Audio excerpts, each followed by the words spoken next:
سمجھ آ گیا.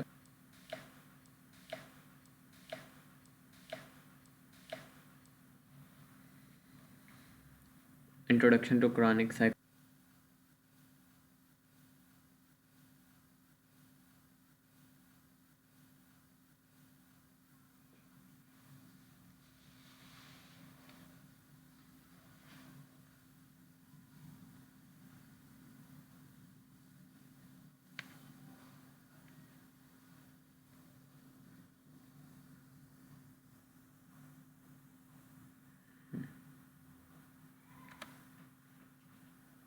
ٹھیک ہو. سیلف اویئرنیس آف جنرل بھی ہر انسان کی، لیکن چونکہ ہم یہاں پہ سارے مسلمز ہی ہیں تو یہاں پہ مطلب ہم مسلمز کو ہی مسلمز کی سیلف اویئرنیس ہی دونوں میں بس تھوڑا سا کہ ہمارا بیسیکلی بن جاتا ریلیشن کلمے کے ساتھ، اور ان کا وہ نہیں ہوتا کیونکہ انہوں نے کلمہ نہیں پڑھا ہوتا. ٹھیک ہے، اس لیے اور کوئی خاص جو ہے نا وہ ڈفرینس نہیں ہے کہ خاص ڈفرینس ہو اس میں دونوں کی سیلف اویئرنیس.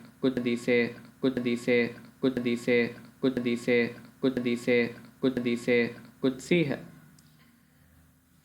کہ جس نے اپنی ذات کو پہچان، اپنے رب کو پہچان لیا. من عرف نفسہ فقد عرف ربہ.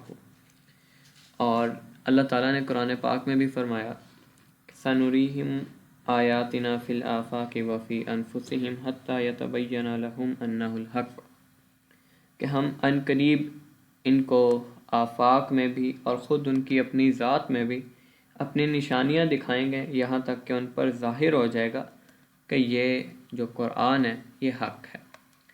پھر اللہ تعالیٰ نے جب حضرت آدم علیہ السلام کی تخلیق کی بات کی تو اللہ تعالیٰ نے حضرت آدم کو اس زمین پر خلیفہ بنا کر بھیجا، اپنا خلیفہ.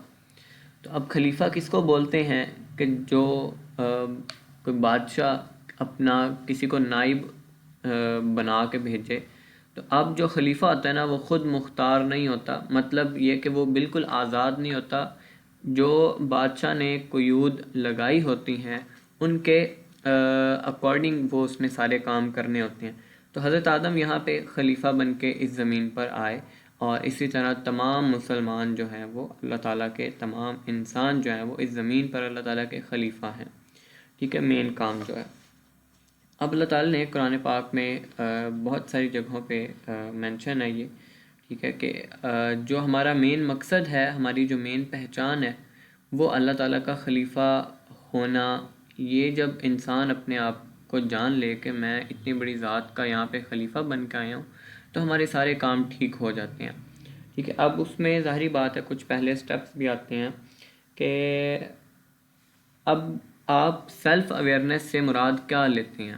مطلب جب بھی بات ہوتی ہے سیلف اویئرنیس کی تو اس سے مراد آپ کیا لیتے ہیں کہ سیلف اویئرنیس کا نام سنتے ہی آپ کے ذہن میں کیا چیز آتی ہے؟ کوئی بھی آنسر دیں. سیلف اویئرنیس سے مراد کیا ہے؟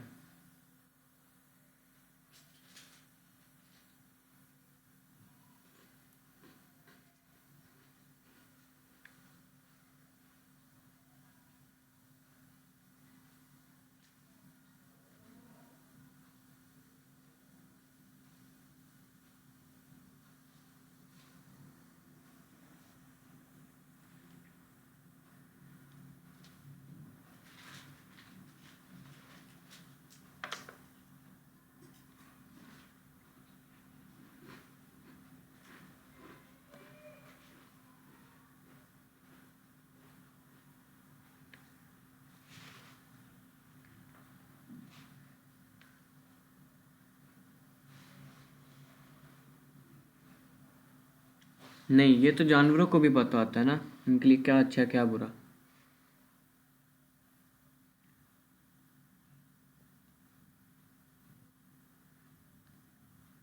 اپنی لائف کا مقصد معلوم ہونا.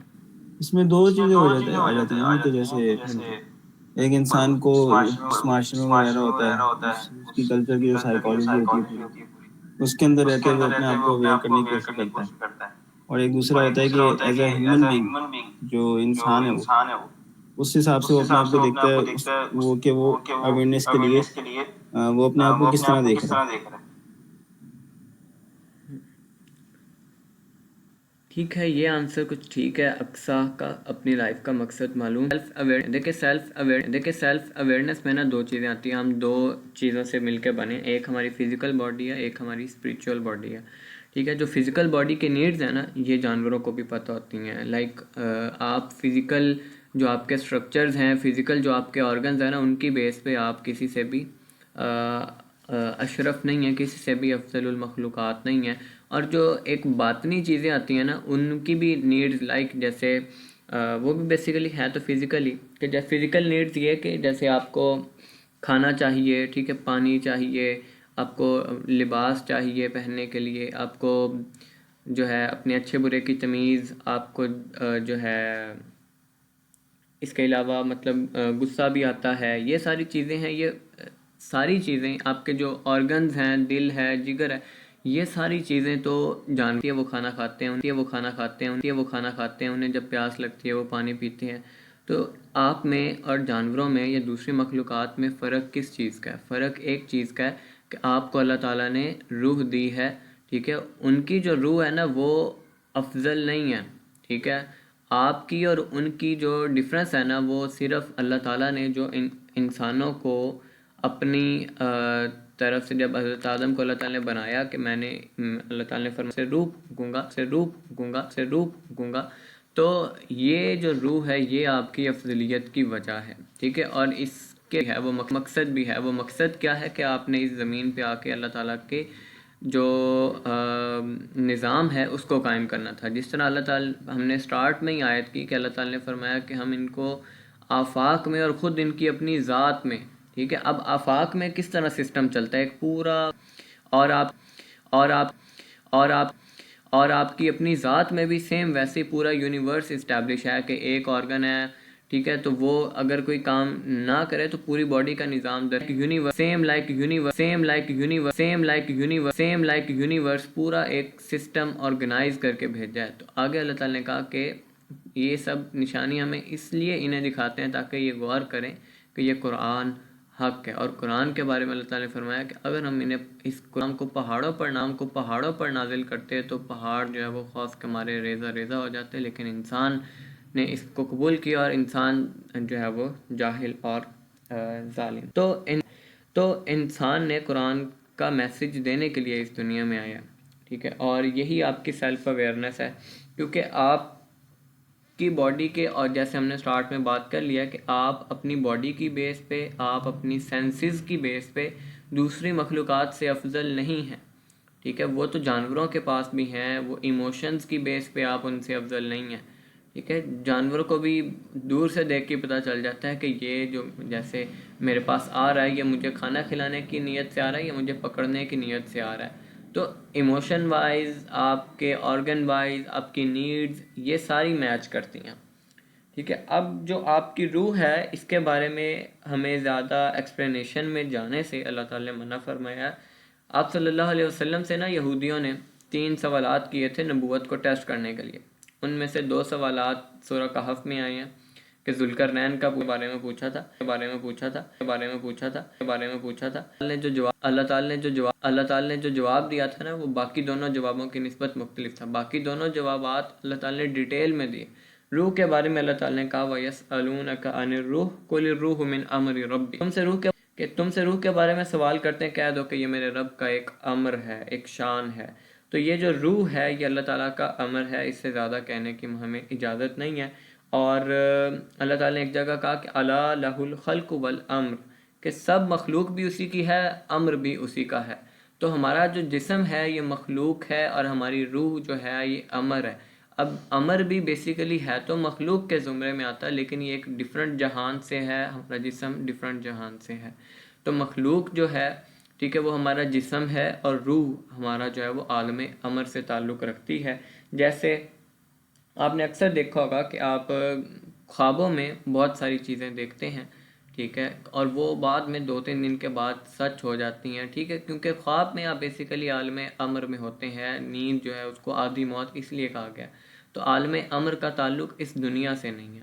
ٹھیک ہے، اور آپ کی روح، آپ کی ایکچول جو اویئرنیس ہے وہ اس دنیا سے تعلق نہیں رکھتی، ٹھیک ہے. یہ دنیا کے جتنے بھی ریسورسز ہیں وہ آپ کی فزیکل باڈی کو آپ کی فزیکل باڈی کی نیڈز کو پورا کرنے کے لیے ہوتے ہیں، لیکن جو دوسری نیڈز ہیں اللہ تعالیٰ کے نظام کو قائم کرنا، یہ بھی بیسیکلی اللہ تعالیٰ کا نظام قائم کرنا، یہ اور پوری مخلوقات جتنی بھی اس دنیا پہ ہیں سب کے لیے فائدہ مند ہوتا ہے. جو رحمت للعالمین آپ صلی اللہ علیہ وسلم کو اللہ تعالیٰ نے بنا کے بھیجا، وہ اسی مقصد کے لیے بنا کے بھیجا کہ تمام مخلوقات، جانور، ٹھیک ہے، پرندے، اس میں ساری چیزیں آگے، چرند پرند، اور پھر درخت، انسان، جتنی مخلوقات ہیں سب کے لیے اللہ تعالیٰ نے جو ہے آپ صلی اللہ علیہ وسلم کو رحمت بنا کے بھیجا.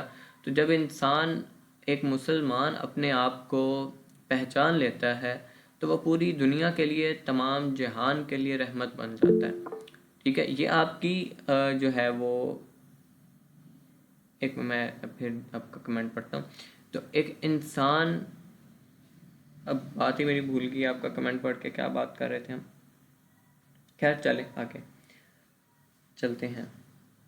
تو اب جو روح کے بارے میں ہے یا سیلف اویئرنیس میں جو دو چیزیں آتی ہیں، ٹھیک ہے. ایک تو ہم نے بات کی کہ دو چیزیں ہو گئی اب تک کہ جسم اور روح. اب روح کے بارے میں ہم نے کہا کہ اس کے بارے میں مزید مطلب بات کرنے کی اللہ تعالیٰ نے ہمیں پرمیشن نہیں دی. اللہ تعالیٰ نے بس یہ کہہ کے اس ٹاپک کو کلوز کر دیا کہ روح جو ہے یہ اللہ تعالیٰ کا امر ہے، ٹھیک ہے.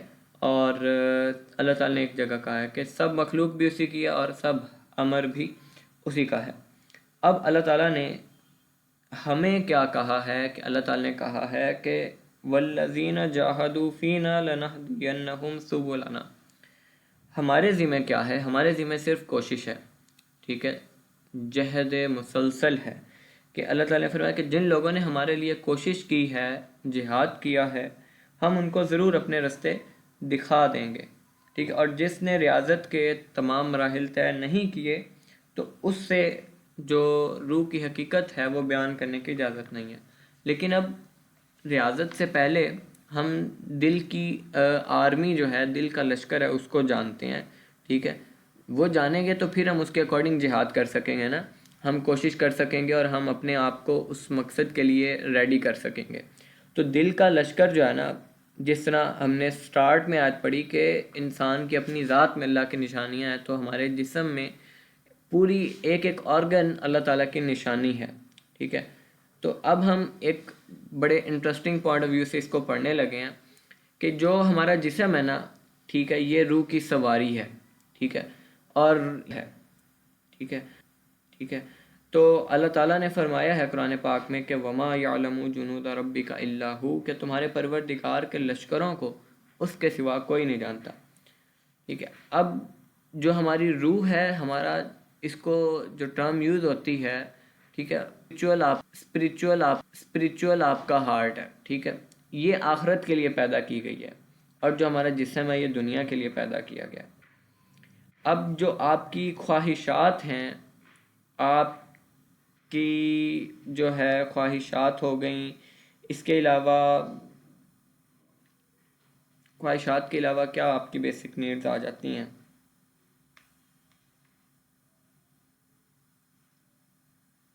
آپ کی عقل آ گئی، اور اس کے علاوہ آپ کے جسم میں مین چیز خواہشات آ گئیں، عقل آ گئیں، آپ کے حواس آ گئے، ٹھیک ہے. یہ ساری چیزیں بیسیکلی روح کے انڈر ورک کرتی ہیں، ٹھیک ہے، دل کے لشکر ہیں یہ بیسیکلی. تو اب جو ہم یہ پوائنٹ بھی کلیئر کر دوں کہ جب بھی دل کا ورڈ میں بولوں نا، تو اس سے مراد جو ہمارا ہارٹ سٹرکچر ہے، اناٹومیکل ہے نا، وہ نہیں ہے. دل سے مراد جو اسپریچول ہارٹ ہے نا، وہ ہے، ٹھیک ہے. اب جسم ہمیں پتہ ہے کہ آگ، پانی، ہوا اور مٹی کا مجموعہ ہے، اس لیے ہمارا جسم کمزور ہے. اور باطن میں بھوک، پیاس، ٹھیک ہے، اور ظاہر میں ہمیں پانی اور آگ، اور اسی طرح درندوں کا خوف ہے، دشمنوں کا خوف ہے. تو بھوک اور پیاس کی وجہ سے ہمیں کھانے کی حاجت ہوتی ہے.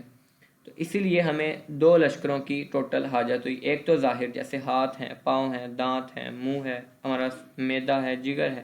اور ایک باطن ہے جیسے کھانے پینے کی خواہش، ٹھیک ہے. اور پھر ان کے جو جسم کے بیرونی دشمن ہیں، ان سے بچاؤ کے لیے بھی ہمیں 2 لشکروں کی ضرورت پڑتی ہے. ایک تو ظاہر ہاتھ پاؤں ہیں اور دوسری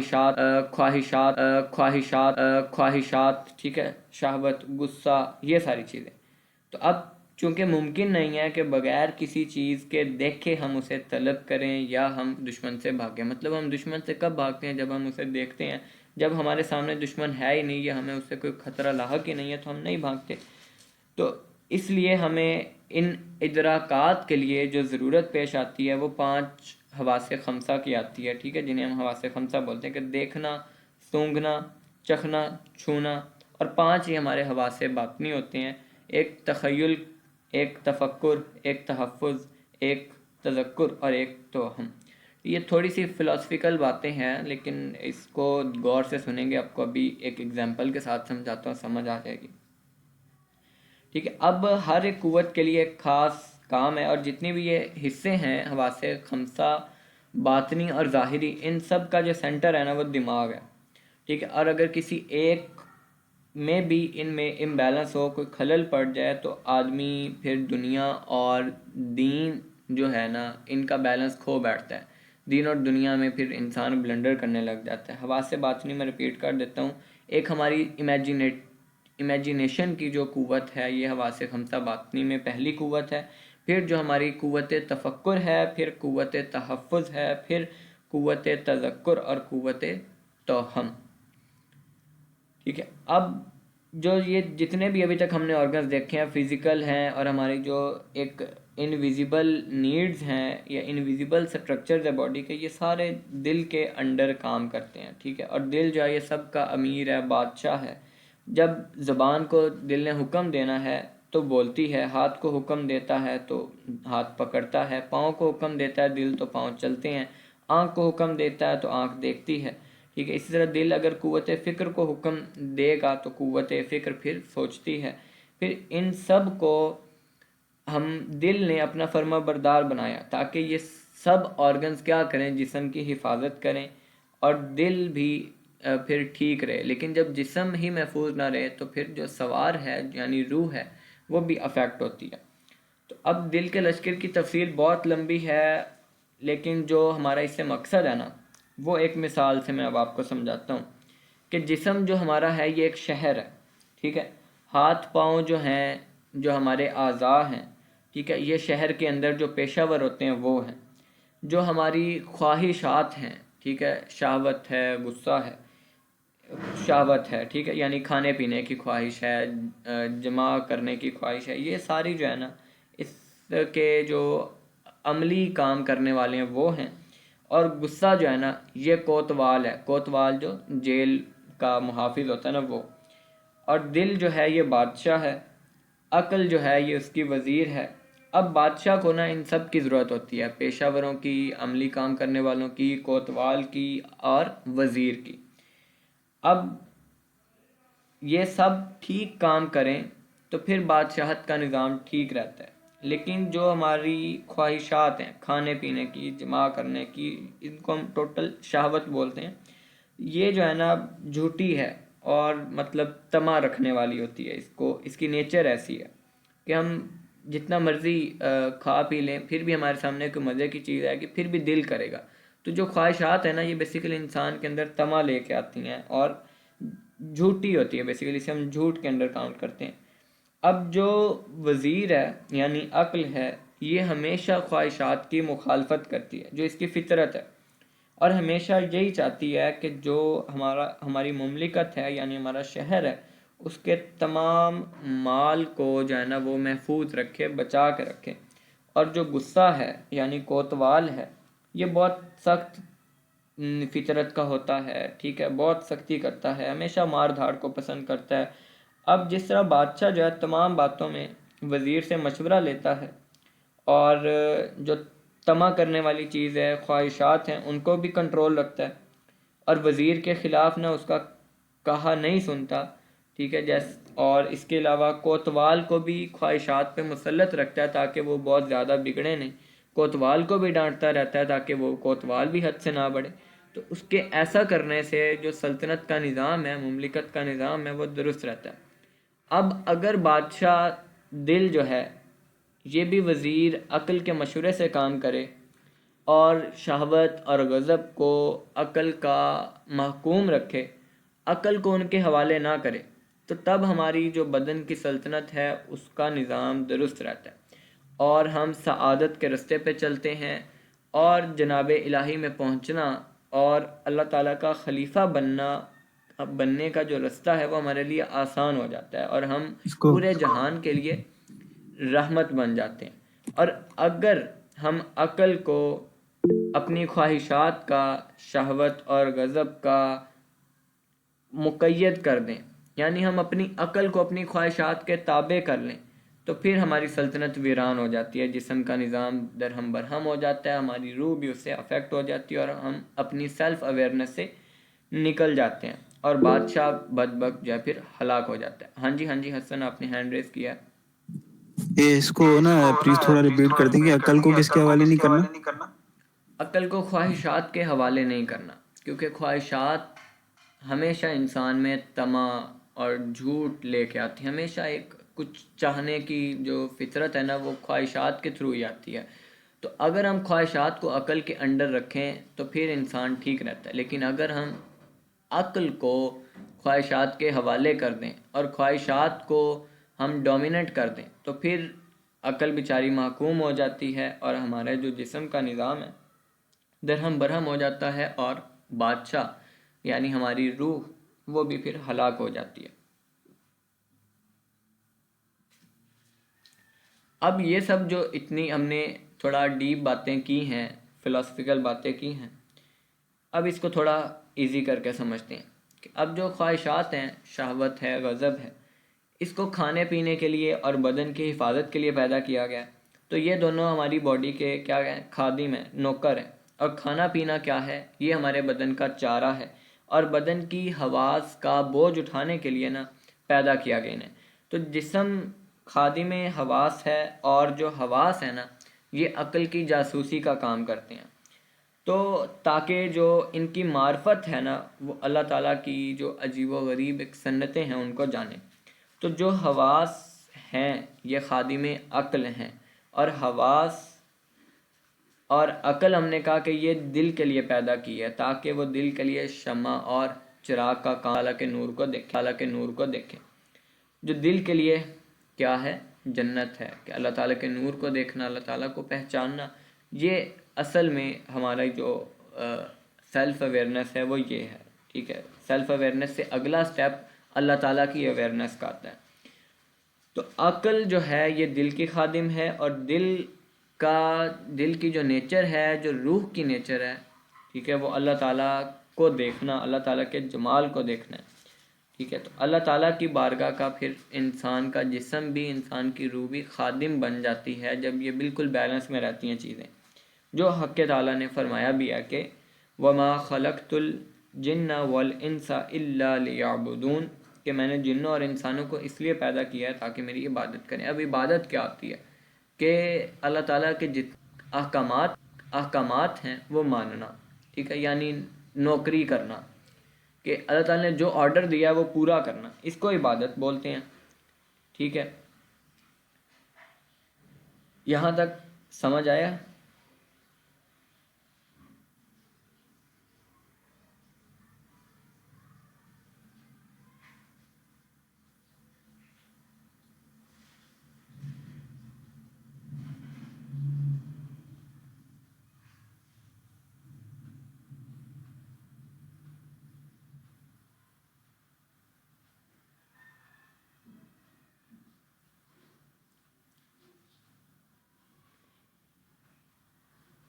ہاں جی، جو اچھا یہ بورڈ بازار کے نیم سے کنہوں نے جوائن کیا ہوا ہے؟ آپ کا نیم کیا ہے؟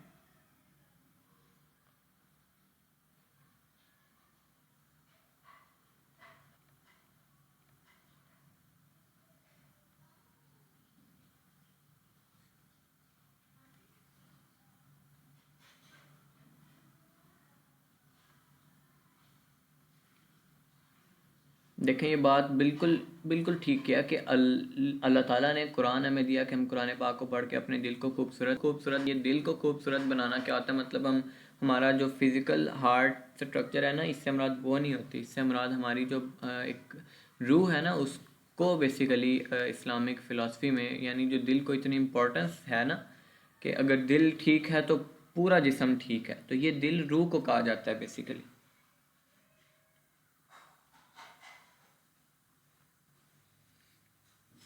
ٹھیک ہے، اب ہم آگے دیکھتے ہیں جی کہ اب جتنی بھی ہم نے پورا لشکر پڑھا ہے نا، لشکر میں کیا کیا پڑھا ہے؟ عقل ہے، حواس ہے، اور کھانے پینے کی خواہش ہے، اور غصہ ہے. ٹھیک ہے، یہ چیزیں ہیں، یہ دل کے لشکر ہیں بیسیکلی، روح کے لشکر ہیں. اب یہ جتنے بھی لشکر ہیں نا، ان کی وجہ سے آدمی کے اندر نا، آدمیوں میں، انسانوں میں اس کے متعلقہ ایک صفت پیدا ہوتی ہے. اب بعض ان میں سے برے اخلاق پیدا ہوتے ہیں اور بعض نیک ہوتے ہیں. جو نیک ہوتے ہیں یہ ہمارے لیے یعنی سعادت کا باعث بنتے ہیں، اور جو برے اخلاق ہوتے ہیں وہ ہمارے لیے ہلاکت کا باعث بنتے ہیں. تو یہ امام غزالی نے اس کو بڑا پیارا ایکسپلین کیا. امام غزالی کہتے ہیں کہ ٹوٹل نا انسان میں اس کے جو لشکر ہے اس کی وجہ سے نا 4 طرح کے اخلاق پیدا ہوتے ہیں. ایک تو جانوروں کے اخلاق، چوپایوں کے اخلاق یعنی 4 ٹانگوں والے جانور ہیں نا، ان کے اخلاق. ایک درندوں کے اخلاق، ایک شیطانوں کے اخلاق، اور ایک فرشتوں کے اخلاق. تو جو طمع ہے اور شہوت ہے، اس کی وجہ سے انسان چوپایوں جیسے کام کرتا ہے، جیسے کھانا ہے، ٹھیک ہے، جمع کرنا ہے، اور بے سبب بغیر کسی وجہ کے غصے کے، ٹھیک ہے، انسان درندوں جیسے کام کرتا ہے، شیر اور بھیڑیے جیسے کام کرتا ہے، مارنا، قتل کرنا، گالیاں نکالنا، لڑنا جھگڑنا. ٹھیک ہے، اور انسان کے اندر یہ جو نیچر آتی ہے مکر کی، ٹھیک ہے، اب فریب کی، دھوکہ دہی کی، ساتھ ڈلوانے کی خلقت میں، یہ سارے شیطان کے اخلاق ہیں، شیطان کے کام ہیں. اور علم و اصلاح کا درست رکھنا، برے افعال سے پرہیز کرنا، مخلوق کی بہتری چاہنا، ذلیل کاموں سے بچنا، اللہ تعالیٰ کی معرفت سے خوش ہونا، اور ریاکاری سے بچنا، نادانی کو یعنی جاہلیت کو برا جاننا، یہ جو ہے فرشتوں کے اخلاق ہیں. تو در حقیقت آدمی کی جو انسان کی فطرہ ہے وہ 4 چیزوں سے ہے. اس کو امام غزالی کہتے ہیں، ایک کتا پن کہتے ہیں، ایک سور پن، ایک شیطان پن، اور ایک فرشتہ پن. اب کتا جو ہے نا، یہ اپنی اصلی شکل و صورت یا گوشت پوست کی وجہ سے برا نہیں ہم اسے کہتے، بلکہ اس کی جو عادات ہوتی ہیں نا اس کی وجہ سے ہم اسے کہتے ہیں. جیسے کہ اس کی عادت کیا ہوتی ہے؟ ہر گزرنے والے کے اوپر بھونکتا ہے، یعنی آدمیوں سے لڑائی کرتا ہے نا. اور سور جو ہے نا وہ بھی اپنی صورت کی وجہ سے مذموم نہیں ہے. وہ جو غلیظ پلید چیزیں کھاتا ہے نا، خبیث پلید چیزیں کھاتا ہے، اس کی وجہ سے اس میں جو طمع اور حرص پیدا ہوتا ہے، اس کی وجہ سے سور کو ہم برا کہتے ہیں. اب یہ تو کتے اور سور کی روح کی حقیقت ہے. آدمی میں بھی یہ تمام چیزیں موجود ہوتی ہیں.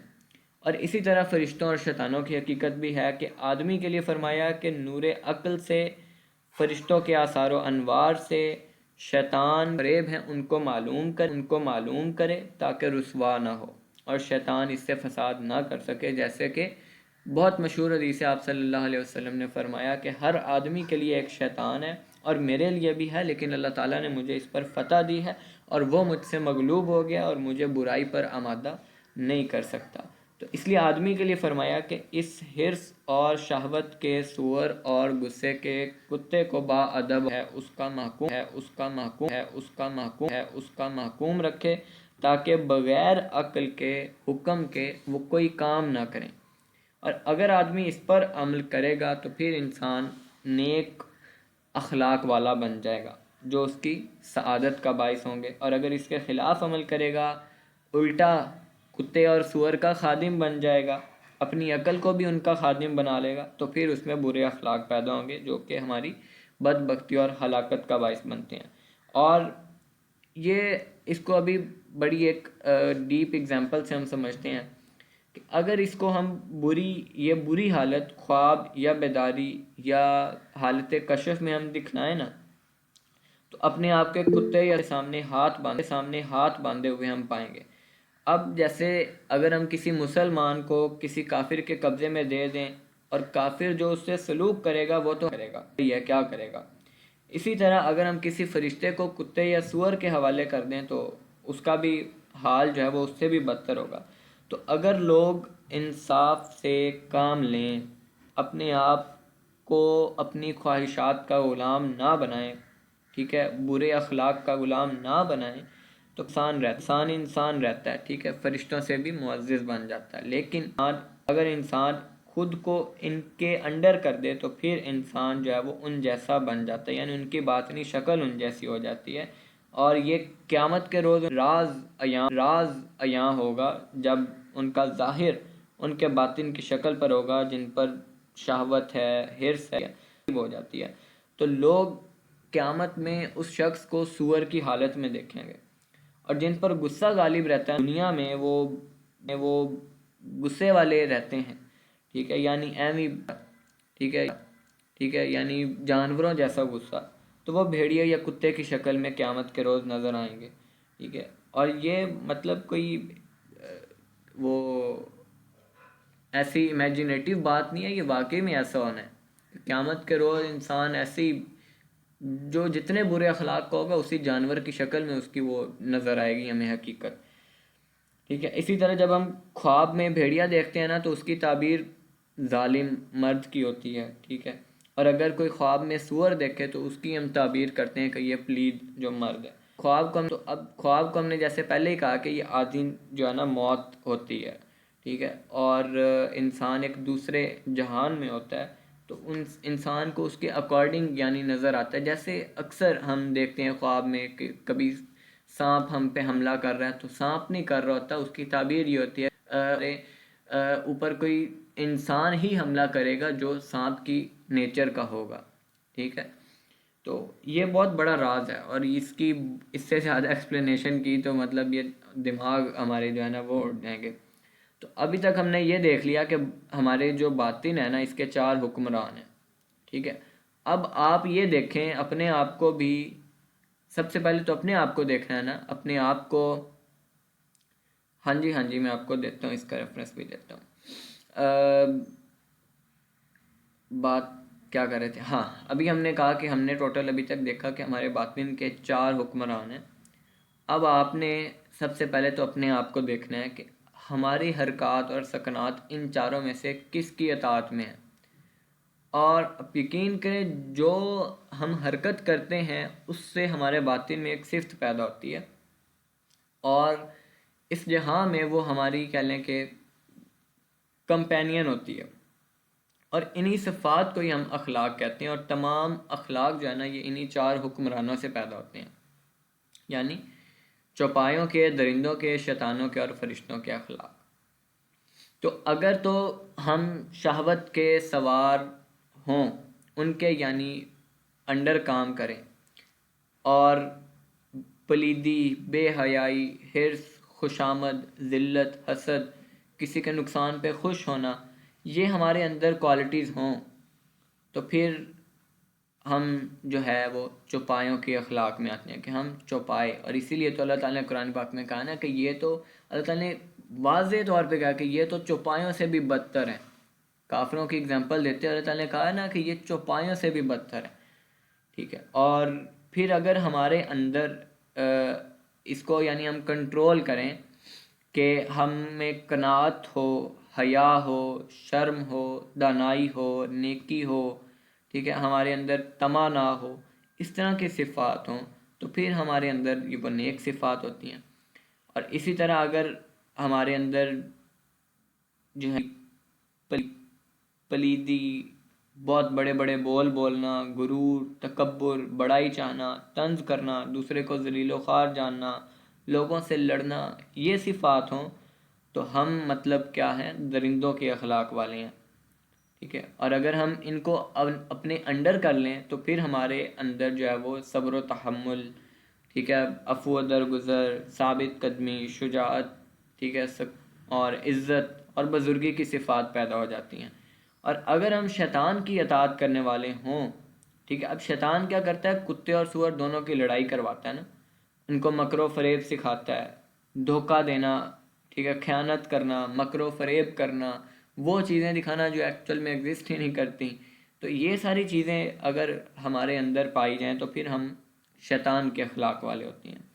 اور اگر ہم شیطان کو اپنے انڈر کر لیں، ٹھیک ہے، شیطان کو اپنا تابع کر لیں، اس کے تابع ہم نہ ہوں، تو پھر ہم جو ہے ہمیں دانائی آتی ہے، معرفت آتی ہے، صلاحیت آتی ہے، حسن خلق آتا ہے، بزرگی آتی ہے، امیری کی صفات پیدا ہوتی ہیں، اور یہ نیک اخلاق ہیں جو ہمارے ساتھ اعمال ہیں، نیک اعمال ہیں، نیک اعمال ہیں، نیک اعمال ہیں، نیک اعمال ہیں، یہی ہمارے ساتھ جاتے ہیں اور ہمارے لیے سعادت کا بیج ثابت ہوتے ہیں۔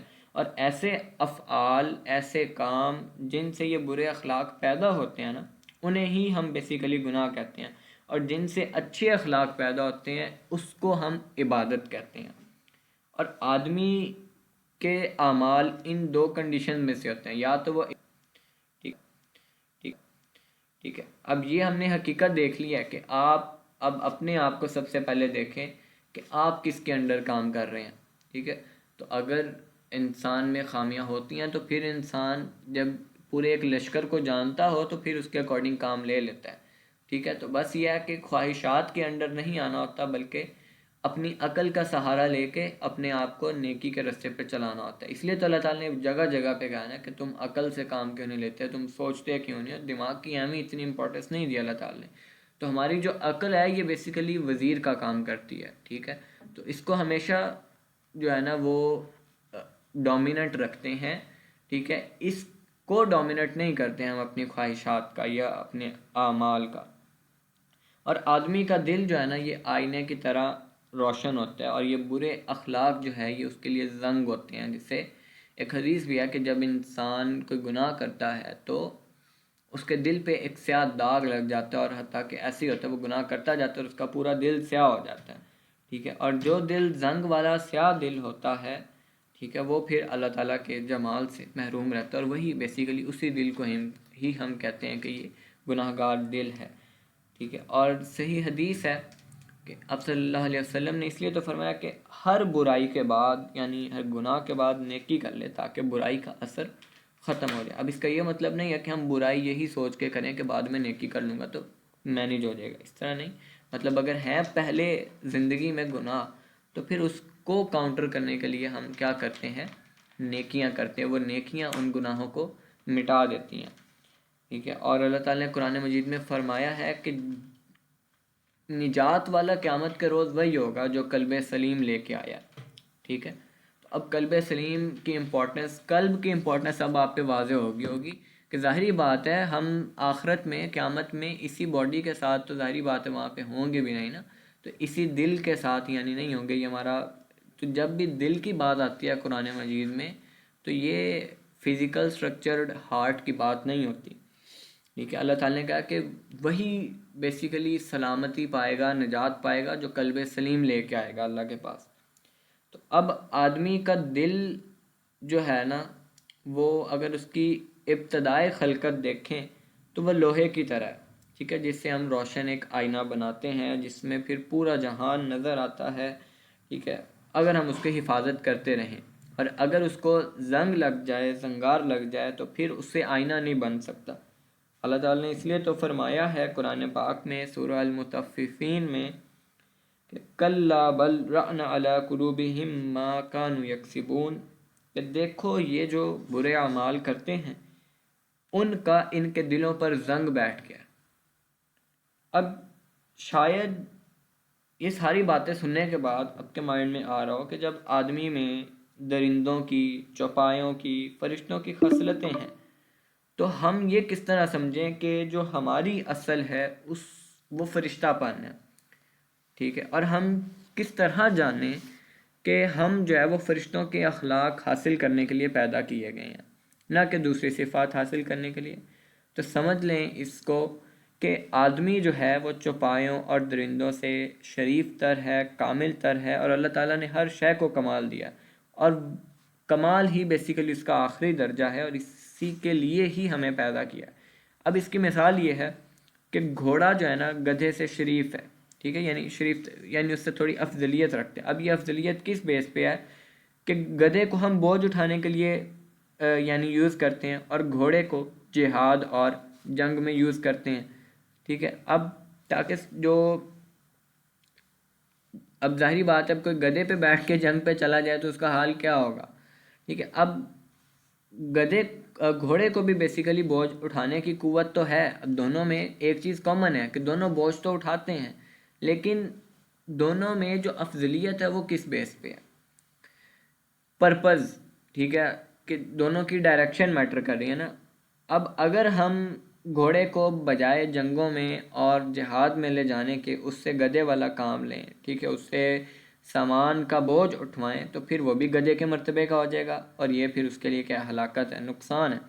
اب اسی طرح کچھ لوگوں نے سمجھ رکھا ہے کہ جی آدمی کو کھانے پینے اور جمع کرنے کے لیے پیدا کیا اور تمام عمر اس میں ضائع کر دیتے. اب یہ سمجھ نہیں رکھا، موسٹ لوگ کرتے ہی یہی ہیں، کھایا پیا، شادی کی، مر گئے، ٹھیک ہے. تو یہ تو جانوروں کی زندگی ہے، بلکہ جانوروں سے بھی بدتر ہے. اسی کو تو اللہ تعالیٰ نے قرآن پاک میں کہا کہ یہ تو چوپایوں سے بھی بدتر لوگ ہیں.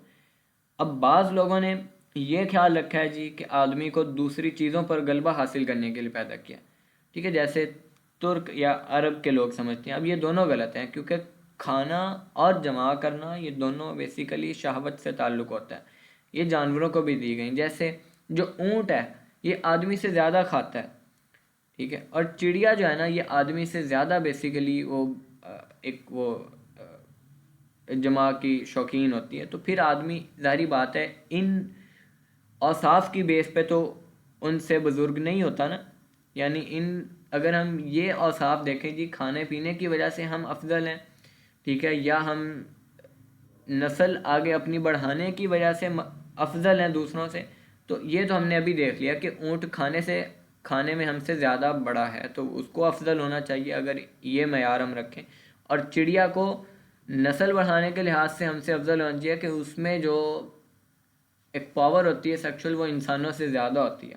تو اس سے یہ تو کلیئر ہو گیا کہ ہمارے جو اوصاف ہیں وہ یہ والے نہیں ہیں اصل جن کی وجہ سے ہمیں کمال دیا گیا، ٹھیک ہے. اب جس کی وجہ سے اشرف المخلوقات ہیں ہم، وہ صرف جوہر عقل ہے، ٹھیک ہے، کہ عقل ہے کہ اس عقل سے ہم خدا کو پہچانیں، اس کی تمام سنتوں کو جانیں، اور اس عقل کی معرفت جو ہے نا وہ اپنے آپ کو شہوت اور غضب کے ہاتھ، اور یہی بیسیکلی فرشتوں کی صفت ہے. اور اسی صفت کی وجہ سے جو فرشتے ہیں وہ غالب رہتے ہیں، ان پر غالب رہتے ہیں، اور سب اس لیے تو اللہ خیر ہیں. اس لیے تو اللہ تعالیٰ نے ایک مسلمانوں کے لیے، اپنے خلیفے کے لیے اللہ تعالیٰ نے قرآن پاک میں فرمایا ہے وَسَخَّرَ لَكُم مَّا فِي الْأَرْضِ وَمَا فِي الْأَرْضِ جَمِيعًا مِّنْهُ، کہ جو چیزیں آسمانوں میں زمین میں ہیں ان سب کو ہم نے تمہارے لیے مسخر بنا دیا ہے. اور بلا شبہ اس میں نشانیاں ان لوگوں کے لیے جو فکر کرتے ہیں. تو در حقیقت آدمی تو وہی ہے جس کے لیے کلام ہے، شرف ہو، اور دوسری تمام صفات نہ، یعنی خواہشات جو ہیں ہماری، کھانے پینے اور اس طرح دوسروں پہ غلبہ پانا، یہ ساری عارضی صفات ہیں.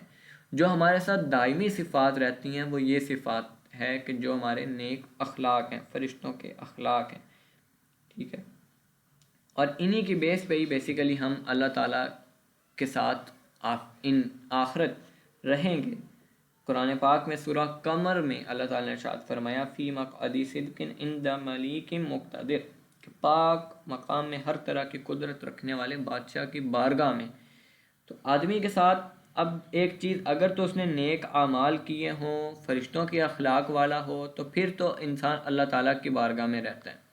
لیکن اگر انسان نے پوری زندگی برے اخلاق کے ساتھ گزاری ہو، جاہلیت میں گزاری ہو، تو پھر انسان جو ہے یعنی ایک اندھا ہو کے اٹھایا جائے گا، ٹھیک ہے. انسان اندھا ہو جاتا ہے اور اس کے سامنے اندھیرا اور تاریکی ہی رہتی ہے. اسی کو قرآن پاک میں اللہ تعالی نے سورہ سجدہ میں فرمایا کہ وَلَوْ تَرَىٰ إِذِ الْمُجْرِمُونَ نَاكِسُو رُءُوسِهِمْ عِندَ رَبِّهِمْ، کہ تب تم دیکھو گے کہ گناہ گار جو ہے اپنے پروردگار کے سامنے سر جھکائے ہوں گے. اور ایسا ہی ہوگا شیطان کے ساتھ، یعنی اگر آپ کے اخلاق ایسے ہیں جو ابھی ہم نے پیچھے ڈسکس کیے ہیں، درندوں کے، چوپایوں کے یا شیطان کے، تو پھر آپ کی آخرت بھی انہی شیطان کے ساتھ ہوگی، سجین میں رہیں گے. اور سجین کے معنی کیا ہیں وہ اللہ تعالیٰ نے سجین کے بارے میں فرمایا کہ وَمَا أَدْرَاكَ مَا سِجِّينٌ، کہ تم کیا جانتے ہو کہ سجین کیا چیز ہے، ٹھیک ہے. اب دل کی جو عجیب عجیب عالم ہے نا، ان کی کوئی انتہا نہیں ہے، اور اس کی بزرگی اسی لیے ہے کہ وہ سب چیزوں سے عجیب ہے، اور بہت سے لوگ اسے نہیں جانتے۔ اس کا شرف دو وجہ سے، ایک علم کی وجہ سے اور دوسرا قدرت کی وجہ سے۔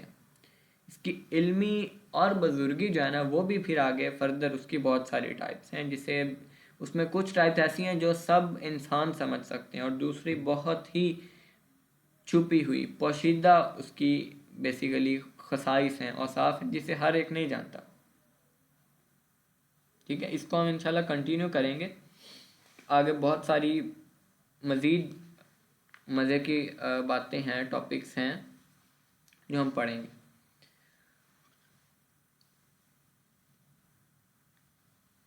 تو آج کا بیسیکلی کنکلیوڈ کریں تو وہ یہ ہے کہ اپنی پہچان کریں کہ آپ کتنے بڑے مقصد کے لیے، کس ہائر پرپز کے لیے پیدا کیے گئے ہیں، اور آپ اپنے عمل دیکھیں، اعمال دیکھیں کہ آپ کر کیا رہے ہیں۔ جانوروں جیسے اخلاق ہیں، چوپایوں جیسے اخلاق ہیں، یا شیطان جیسے اخلاق ہیں۔ ٹھیک ہے، دھوکہ دہی عام ہے، جھوٹ بولنا عام ہے، حسد عام ہے، دوسروں کے نقصان پہ خوش ہونا عام ہے۔ تو یہ سارے تو ہم نے ابھی دیکھا کہ یہ تو جانوروں کے اخلاق ہیں، چوپایوں کے اخلاق ہیں، جبکہ آپ کے اخلاق تو فرشتوں کے اخلاق سے بھی افضل ہیں، اور آپ تو ان سے بھی بڑے پرپز کے لیے بھیجے گئے ہیں۔ تو آپ اپنے آپ کو پہچانیں کہ آپ اتنے بڑے مقصد کے لیے پیدا کیے گئے ہیں، تو اتنے برے اعمال مت کریں۔ ٹھیک ہے، اتنے اپنے آپ کو گرائیں نہیں۔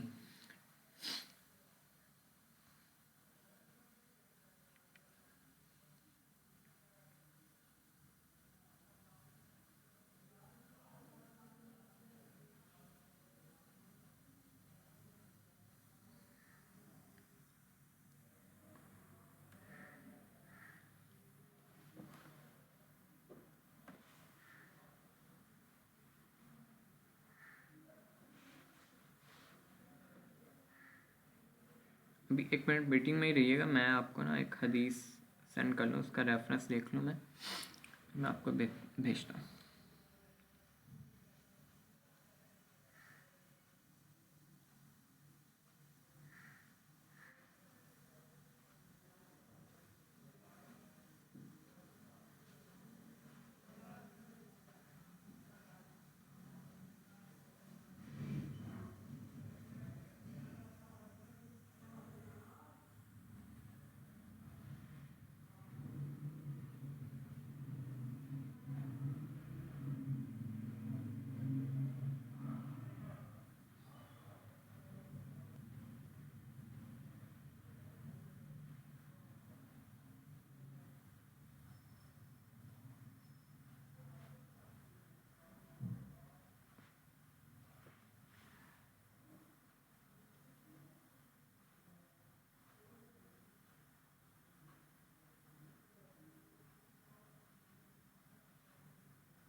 اچھا، یہ ملائکہ نیم ہے آپ کا؟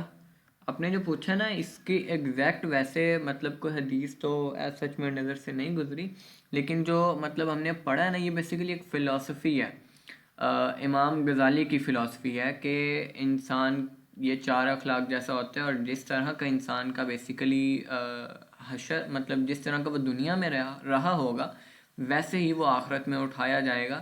اور اس کی دلیل میں ہم نے بہت ساری آیات پڑھی ہیں کہ ایک جگہ تو اللہ تعالیٰ نے قرآن پاک میں انسانوں کی بات کرتے ہوئے فرمایا کہ یہ تو چوپایوں سے بھی بدتر ہیں۔ پھر اسی طرح ہم نے خوابوں کی اگزامپل سے پڑھا کہ انسان کو جانور نظر آتے ہیں خواب میں، اور اس کی تعبیر بیسیکلی اس کے اپوزٹ ہوتی ہے۔ پھر یعنی اس کی تعبیر ہم انسانوں کے ساتھ ہی کرتے ہیں. جیسے ہم نے جو بھیڑیا ہے اس کی تعبیر دیکھی کہ اگر بھیڑیا خواب میں نظر آئے تو اس کا مطلب ہوتا ہے ظالم مرد. ٹھیک ہے. اسی طرح اگر سور خواب میں آئے تو اس کا مطلب ہوتا ہے جی پلیدی کو شو کرتا ہے بیسیکلی. ٹھیک ہے. ناپاکی کو شو کرتا ہے.